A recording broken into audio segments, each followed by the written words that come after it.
nazali mwana njili ya solo soko yebaki te naza mwana quartier witi oyo eza nzembo pona bana njili nyonso njili stand up.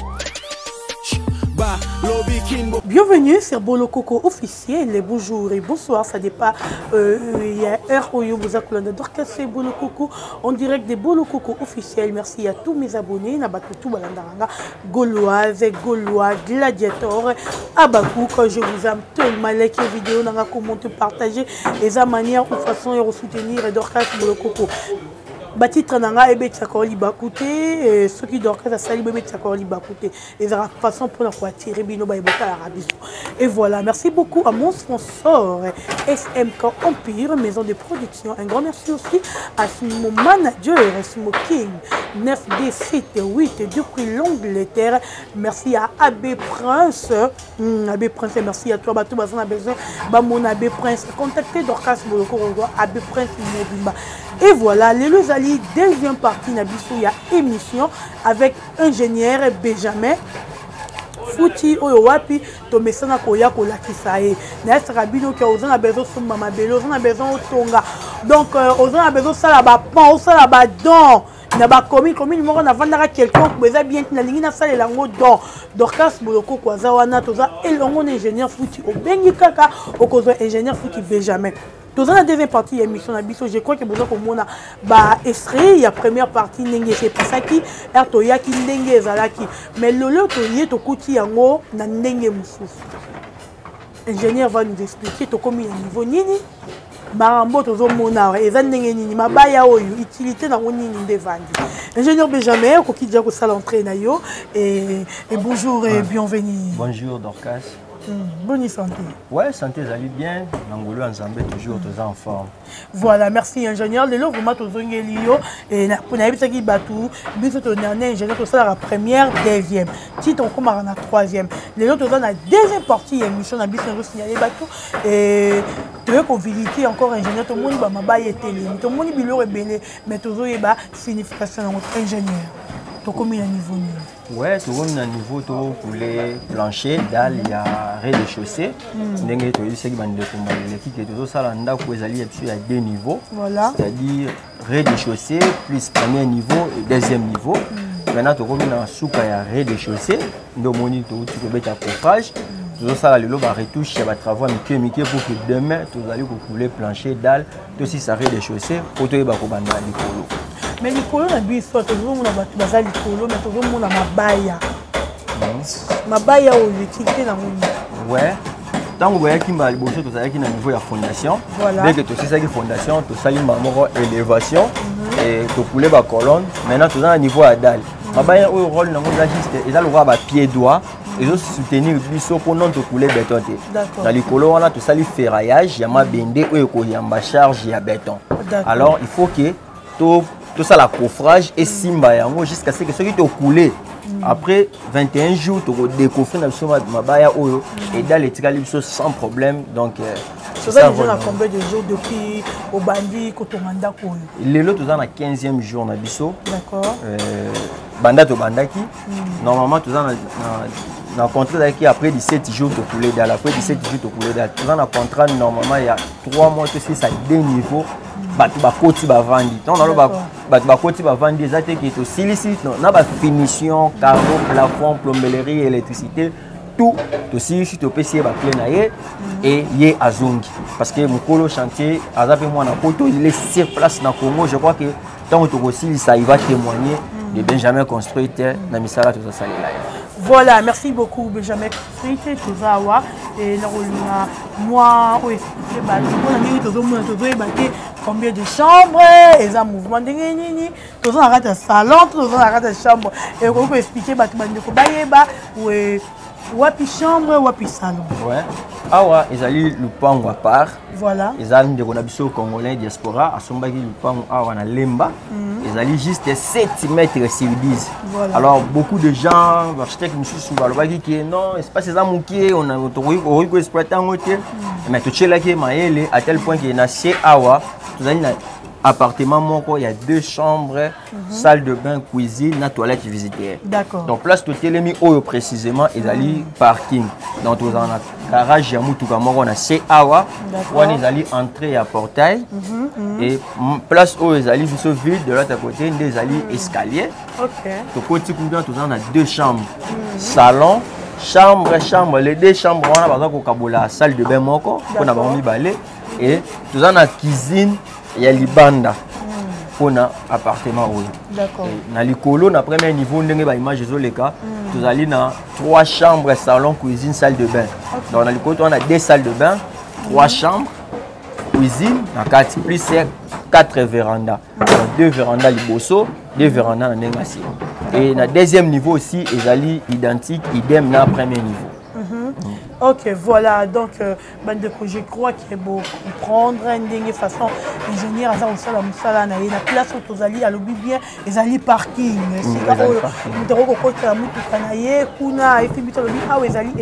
Donc, l'étage est maintenant à deuxième niveau. Oui, ils allaient escalier, vous savez que tout le monde, il y a toujours ça tout à l'heure, vous escalier toujours, et ça qui tout le monde, et m'a dit ça va tout premier niveau, voilà. Na deuxième niveau. Donc, Mati, ta premier niveau, na premier niveau, ta deuxième niveau, continuer na deuxième niveau. Donc, c'est-à-dire qu'il y a un autre na deuxième niveau, na troisième niveau. Ouais, ceux qui n'avaient pas na terme normal, tu as le droit na 3 ndako. Na rez-de-chaussée, ils ont le droit ndako moko, na likolo premier niveau. Ndako mususu et likolo lisusu ya premier niveau, ndako mususu dans le total 3 ndako. Mais na 7 mètres wana on de na biso dia diaspora songi. Ozo mona te que façon d'autres na 3 niveaux wana ozo ko exagérer. Mais tout le monde ba décider ça marquer ndako kwei problème yé. L'accident wana ezate toujours que exagérer parce que tu as la capacité que même na 10 niveaux. Selon ses moyens, mais sauf qu'avec ses moyens, avec to limité na 2 niveaux. Alors vu que l'espace est qui moukier, moi je lui avais conseillé de gagner plus en hauteur. Dans l'espace national moukier, c'est 7 mètres sur 10. Alors plus tôt mata, plus ça doit gagner parce que chaque niveau toujours récupérer le coup là. Ndako moko. Et selon ses moyens, alors il y a 2 niveaux. Mais ndako na biso to sali fondation ya 3 niveaux. Parce que ngai toujours na bisa ka client nga, so imita contacter ngai na tongela ndako en étage. So ka ibisi ngai kana posa ya ndako ya niveau moko. Moi je fais la fondation ya 2 niveaux. OK. Pourquoi na prévenira toujours parce que au kotonga awa neti ya à l'objet 2 niveaux mais nga sali fondation ya 3 niveaux. Ari ko tia ba locataire talaka na niveau lemba. Ayoki elengi mbongo il peut m'appeler ce que ingénieur na posa na ba que ça soit niveau mon likolo. Mais déjà ngai na calcul na prévenir que loko to on a 3 niveaux. Alors donc c'est comme ça moi j'évolue toujours dans ma cliente tout ça avec 900 mabélé sur un niveau moi on a les fondations à 2 niveaux, ça a 5 niveaux, on a les fondations à 6 niveaux parce que à la longue ça a tout modifié à souffrir na ba renforcement la fondation. Voilà, merci ingénieur. Mais ingénieur et puis que ndako soki esili ya pour la 3e étape na biso ya émission bato penza ba mona ingénieur à Salimos. Oui, parce que nous avons un contrat pour 3 mois. Donc, nous avons un poteau, nous avons des vacances ici pour 3 mois. Non, retourne, il faut appeler ça. D'accord. Et on a vu que nous avons le 15e jour, on a vu le lot déjà. Donc, cela montre qu'on est en avance parce que dans un mois, tu as déjà aussi 2e niveau. Dans 1 mois et demi, tu as déjà aussi 2e niveau, tu as ta toiture. Alors, on a vu 1 mois et demi là pour nos travaux finition parce que finition, on a tellement exigeant. Ça prend du temps, pour faire des carreaux, crépissage, ajuster, tout ça. C'est comme ça qu'on a gagné un contrat. Voilà, merci ingénieur Benjamin Fouti. Pour le WAP, mon abé tout peut avoir besoin à ton assomme même ma belle s'il vous plaît. Ma belle Dorcas beaucoup beaucoup naka. Moutate que la et puis avant que la a étudié dans une place où on a la somba. Donc yo posant a besoin au son mandat ku mabele na yo nga so mandat ku te me mabele ozo a besoin so mabele na yo lokola Dorcas Bolokoko Abakouk Gauloise ou Gauloanga na ko sarate na le bara vérité yanga e mabele na nga eza wana na YouTube bomo na rango ozo a besoin au son mabele Dorcas Bolokoko contacter ngai to contacter ingénieur faut pas te contacter nga directement na remember pas ingénieur o sombi mabele na yo ba o ba oti ko somba ba benga ki bazwa ki ba résultat sans problème, parce que vraiment le résultat là bango. Yo pour l'igno au somba. Dorcas c'est un élo le peut-être na télévision, elle est toujours na bousolo. Toi qui est total ba image ndenge za ko se passer ndenge baza ko sala ba brique et puis tout on a tout juste après pour te clôturer émission.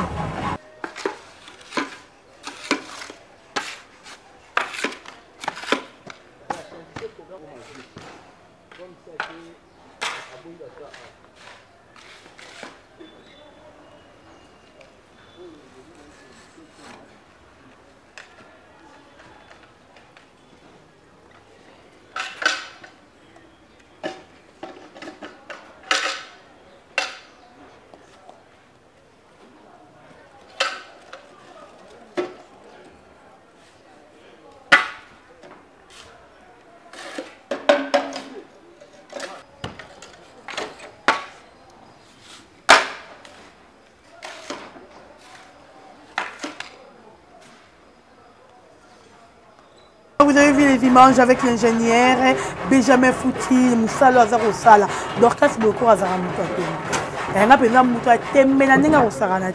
Veut dire que l'ingénieur, totali, tout le monde, il faut trouver la troisième partie, la suite. Si réellement que mon balobi a vu son dard rejeté le mabon. Pour te revérifier, tu n'as qu'à te dire le mot bon monde. Pour n'aille pas dans la ligne, non, ça les lourds, tout le monde est lourd et ça bosse solo. La ligne à l'occupation.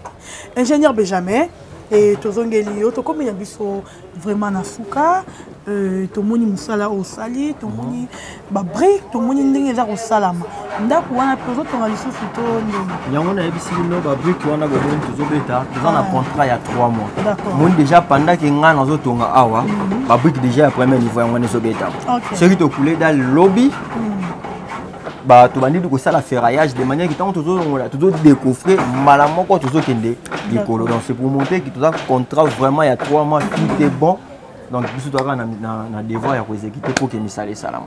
Voilà, merci beaucoup ingénieur Benjamin Fouti to comme il biso vraiment en ce cas s'il faut batuba contacter bandeko baza pour ça ko contacter à partir ya Facebook au komika Benjamin Fitu au rejoindre mbala moko et ba balingi balanda ba information na page na sur Facebook comment toujours ko évoluer au komi juste entreprise de construction Benjamin construite sur petit Benjamin construite pour Rolanda biso chaque fois ba chantier sur toujours ko évoluer ezali wana donc na ko profiter l'occasion ko pesa bino bana pour tout belé ou vous allez ko pesa sur confiance vous allez ko contacter biso par-ci par-là toujours nous sommes là pour na ko aider bino même si on va nous prêter à Kotonga.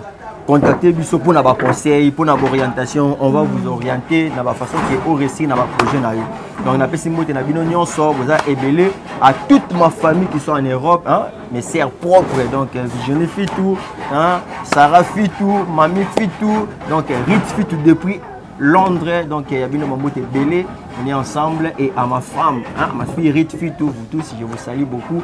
Merci de votre confiance, si vous allez copier sa biso, vous allez discuter, nous sommes là, nous sommes disponibles, sur vous dans la poste en biso, dans le bac biso, attache antiza na mboka, attache antiza na maluku, na zamba, tu travailles à na kin. Donc les autres, tout ça na lemba, vous m'en avez image, tout ça na maluku, ba nutendi, donc tout ça on a toujours pour nous servir. Voilà, merci beaucoup ingénieur Benjamin Fouti, merci à toi, et merci à Washi Matondo derrière la caméra, merci à Plamidi Mbaki, Chiwatou moi, merci à Maria Menkoulou, merci à toute la famille Bolokoko, merci à mes soeurs et frères, Nalinga Bino Mingi, Babakouk Bagolois, Gladiator Bagolois, je vous aime seulement, likez vidéo, commentez, ou nous allons à contacter. Ingénieur, son numéro est là, et ça roule pas. Bengaye, commentez, partagez vidéo. Et ça va bientôt. À la prochaine. Bye bye. Salut à vous tous qui me suivez partout dans le monde. Moi, c'est Richie Watou. Moi, je suis acteur et réalisateur. Et puis manager. Je gère beaucoup de chaînes en ligne. Je voulais juste lancer un message dans votre tour. On va poster un réaliser on va filmer.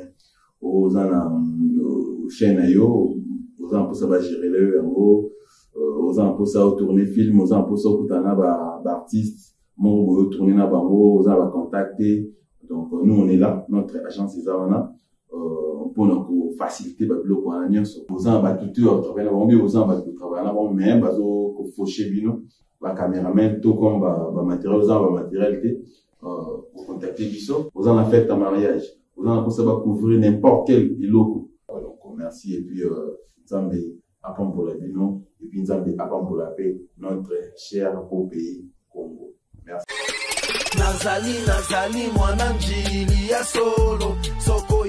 bakite naza mwana quartier witi oyo eza nzembo pona bana njili nyonso njili stand up ba lobi kinbo peto njili ndefe koma kitoko propre na nenga poto to longo la salité na esprit ya kipovete ba fulu nyonso dégagé nazali mwana njili ya solo